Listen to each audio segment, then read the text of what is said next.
نحمد ونصلی علی رسول الکریم اما بعد فاعوذ باللہ من الشیطان الرجیم بسم اللہ الرحمن الرحیم قل ان کنتم تحبون اللہ فاتبعونی یحببکم اللہ ویغفر لکم ذنوبکم واللہ غفور رحیم۔ صدق اللہ العظیم۔ محترم ناظرین، السلام علیکم ورحمۃ اللہ وبرکاتہ۔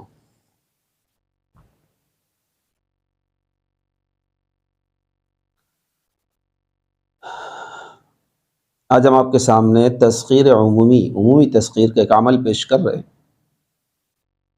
قرآن کی آیت ہے قُلْ إِن كُنتُمْ تُحِبُّونَ اللَّهَ فَاتَّبِعُونِي يُحْبِبْكُمُ اللَّهُ وَيَغْفِرْ لَكُمْ ذُنُوبَكُمْ وَاللَّهُ غَفُورٌ رَحِيمٌ۔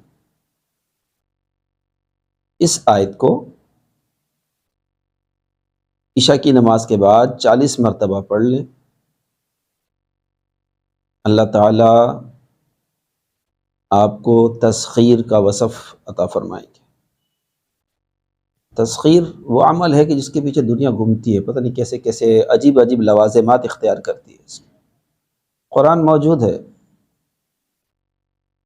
آپ اس سے استفادہ کریں۔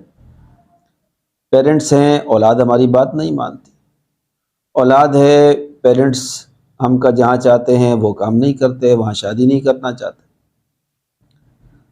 ٹیچر ہے، اپنے اسٹوڈنٹس سے نالاں ہے، اسٹوڈنٹ ہیں، وہ اپنے ٹیچرز کی سختیوں سے پریشان ہیں۔ ہر مسئلے کے لیے اس کے اندر تسخیر عمومی ہے، عام تسخیر، کہ آپ کی بات کو سنا جائے گا اور مانا بھی جائے گا۔ صرف سنا نہیں جائے گا کہ سن کے سنی انسنی کر دی، مانا بھی جائے گا۔ جن لوگوں کو یہ شکوہ ہے کہ ان کے ساتھ دنیا کے لوگ اچھے طریقے سے پیش نہیں آتے، ان کی اچھائی کو نہیں یاد رکھتے، ان کی اچھائی کو نہیں سمجھتے، اور ہر ایک انہیں اپنے آپ سے دور کرتا ہے، کوئی توجہ نہیں دیتا، ایسے لوگوں کے لیے یہ آیت بہت مؤثر ہے۔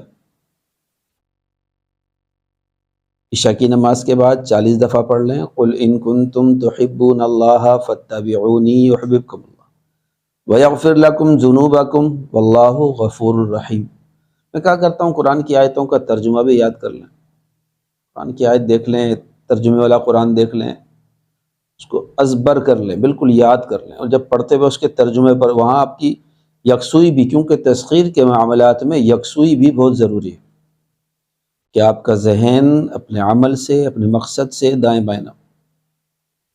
ایسے حضرات جن کو یہ شکوہ ہے، ہم نے آپ کے سامنے عرض کیا کہ ان کی رسپیکٹ نہیں ہے، ان کا مقام نہیں ہے، ان کو عزت نہیں دی جاتی، ان کی بات نہیں سنی جاتی، یا پیرنٹس کا مسئلہ ہے اولاد کے بارے میں، XYZ جو بھی ہے، اس آیت کو پابندی سے عشاء کی نماز کے بعد 40 دفعہ پڑھ لیں۔ اول آخر 3 مرتبہ درود شریف پڑھ لیں، مقصد کو ذہن میں رکھیں، دعا کریں۔ 40 دفعہ پورا ہونے کے بعد ہتھیلیوں پہ دم کر کے چہرے پر پھیر لیں۔ انشاءاللہ ہر محفل میں آپ کی عزت ہوگی، ہر جگہ پہ آپ کا مقام ہوگا، اپنے گھر باہر، علاقے محلے، ہر جگہ۔ اس عمل کو 9 چندی جمعرات سے شروع کرنا، چاند کی 4 تاریخ کے بعد یا 4 تاریخ کو جو جمعرات آئے گی اس دن آپ شروع کر دیں انشاءاللہ۔ پھر اس کو اپنے مستقل معمول میں شامل کر لیں، آپ کی پریشانی دور ہو جائے گی۔ اور پھر جب آپ کی پریشانی دور ہو جائے تو پھر اس چیز کو بھی ذہن میں رکھیں کہ اللہ رب العزت نے ہمیں جس مقصد کے لیے پیدا کیا ہے، اصل مقصد تو وہی کہ اللہ کی رضا والے اعمال کر کے، اللہ کو راضی کر کے ہم دنیا سے جائیں، تو پھر اس پر بھی توجہ دیں، نماز کی پابندی کریں کم از کم۔ میں اکثر کہا کرتا ہوں، اعمال کرتے ہیں جی فائدہ نہیں ہوتا، ارے بھائی نماز پڑھتے ہی نہیں ہو، بس عشاء کی نماز پڑھیں گے وہ اس وجہ سے کہ یہ عمل کرنا ہے، 4 نمازیں چھوڑ دیں۔ کتنا ٹائم لگتا ہے بھائی؟ 5 سے 10 منٹ تو لگتے ہیں۔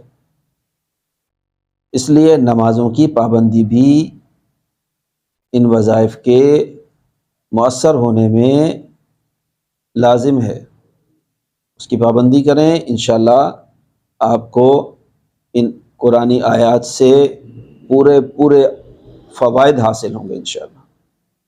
امید ہے نماز کی پابندی بھی کریں گے، اس عمل سے فائدہ بھی اٹھائیں گے، اور ہمیں دعاؤں میں یاد رکھیں گے۔ السلام علیکم ورحمۃ اللہ وبرکاتہ۔